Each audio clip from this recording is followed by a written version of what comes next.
सियावर रामचंद्र जी की जय।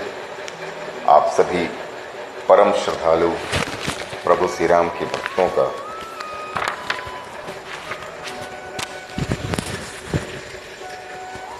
मेरे इस चैनल पर एक बार पुनः स्वागत है। और अब संदर्भ ये है कि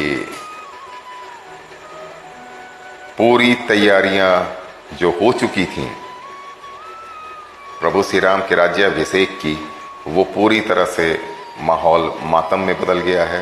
कैकेयी और कुबड़ी के चलते, मंथरा के चलते सारे लोग समझा गए, बुझा गए। कैकेयी की बाकी दूसरी सहेलियां, सखियां भी उसे समझा रही हैं, लेकिन इन पर कोई फर्क नहीं पड़ रहा है। कारण सखिन सिखावनु दीन सुनत मधुर परुणाम हित, तेई कछु कान न किन्ह कुटिल प्रबोधि कुंवरी। इस प्रकार सखियों ने ऐसी सीख दी जो सुनने में मीठी और परिणाम में हितकारी थी, पर कुटिला कुबरी की सिखाई पढ़ाई हुई कैकेयी ने इस पर जरा भी ध्यान नहीं दिया, कान नहीं दिया। उतर न दे दुस्सह रिस रूखी, मृगिन चितौ जनु बाघिनी भूखी, व्याधि असाधि जानी तिन त्यागी, चली कहत मति मंद अभागी। कैकेयी कोई उत्तर नहीं देती, वह दुस्सह क्रोध के मारे रूखी बेमुरव्वत हो रही है। ऐसे देखती है मानो भूखी बागिन हरिणियों को देख रही हो। तब सखियों ने रोग को असाध्य समझकर इसे इसके हाल पे छोड़ दिया। सब उसको मंद बुद्धि अभागिनी कहती हुई चल दी। राजु करत यह दैय बिगोई, किन्ने सी अस जस करई न कोई, ए विधि बिलपहि पूर नर नारी, देहि कुचाली ही कोटिक गारी। राज्य करते हुए कैकेयी को देव ने नष्ट कर दिया। इसने जैसा कुछ किया वैसा कोई भी ना करेगा।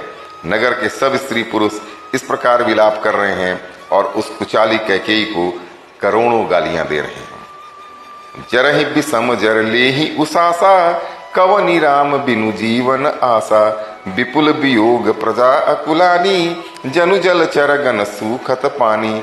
लोग विषम ज्वर से भयानक दुख की आग से जल रहे हैं।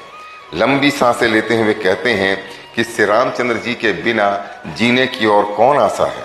महान वियोग की आशंका से प्रजा ऐसी व्याकुल हो गई है मानो पानी सूखने के समय जलचर जीवों का पूरा समुदाय, पूरा समाज व्याकुल हो जाता है।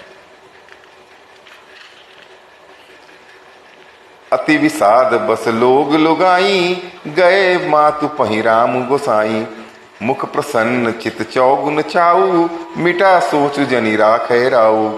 सभी पुरुष और स्त्रियां अत्यंत विषाद के वश हो रहे हैं। स्वामी श्री रामचंद्र जी माता कौशल्या के पास गए। उनका मुख प्रसन्न है और चित्त में चौगुना चाव, उत्साह है। यह सोच मिट गया है कि राजा कहीं रख न ले।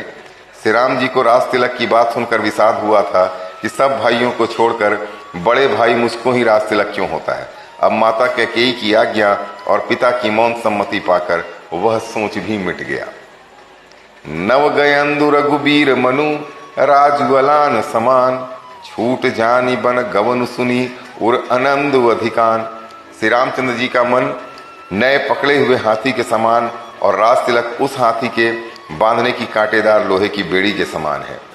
वन जाना है, यह सुनकर अपने को बंधन से छूटा जानकर उनके हृदय में बड़ा आनंद उमड़ आया है। रघुकुल तिलक जोरी दो माथा, मुदित मातु पद नायो माथा, दिन्नी असीस लाई उर लिन्हे, भूषण बसन निछावरी किन्हे। रघुकुल तिलक से रामचंद्र ने दोनों हाथ जोड़कर आनंद के साथ माता के चरणों में सिर निवाया।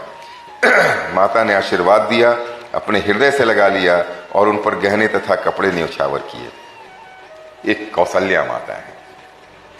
बार बार मुख चूंबती माता, नयन नेह जल पुलकित गाता, गोद राखी पुनि हृदय लगाए, स्रवत प्रेम रस पयद सुहाए। माता बार बार श्री रामचंद्र जी का मुख चूम रही हैं। नेत्रों में प्रेम का जल भराया है और सब अंग पुलकित हो गए हैं।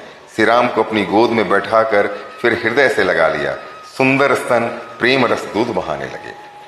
प्रेम प्रमोद न काछु कही जाई, रंक धनद पद बीज अनुपाई, सादर सुंदर बदनु निहारी, बोली मधुर बचन ही महतारी। उनका प्रेम और महान आनंद कुछ कहा नहीं जाता, मानो कंगाल ने कुबेर का पद पा लिया हो।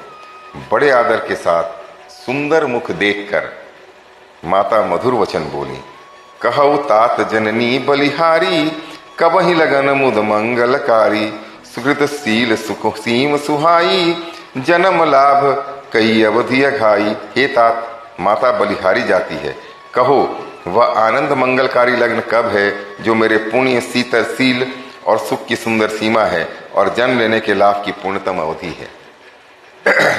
उन्हें पता ही नहीं था। जेहि चाहत नर नारी सब, अति आरत यही भांति, जिमी चातक चातकी तृषित, वृष्टि शरद ऋतु स्वाति। तथा जिस लग्न को सभी स्त्री पुरुष अत्यंत व्याकुलता से इस प्रकार चाहते हैं, जिस प्रकार प्यास से चातक और चातकी शरद ऋतु के स्वाति नक्षत्र की वर्षा को चाहते हैं। तात जाऊं बलि बोएगी नहाहूं, जो मन भाव मधुर कछु खाहूं, पितु समीप तब जाई हूं भैया, भई बड़ी बार बार बलि मैया।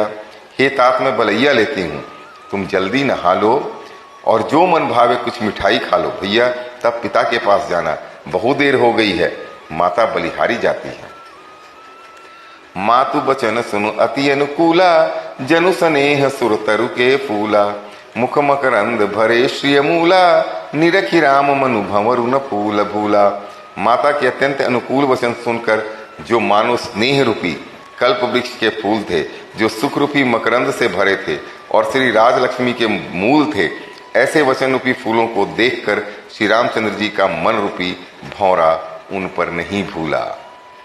धर्म धुरीन धर्म गति जानी, कहे मातु सन अति मृदु बानी, पिता दिन मुहि कानन राजू, जह सब भांति मोर बड़ काजू।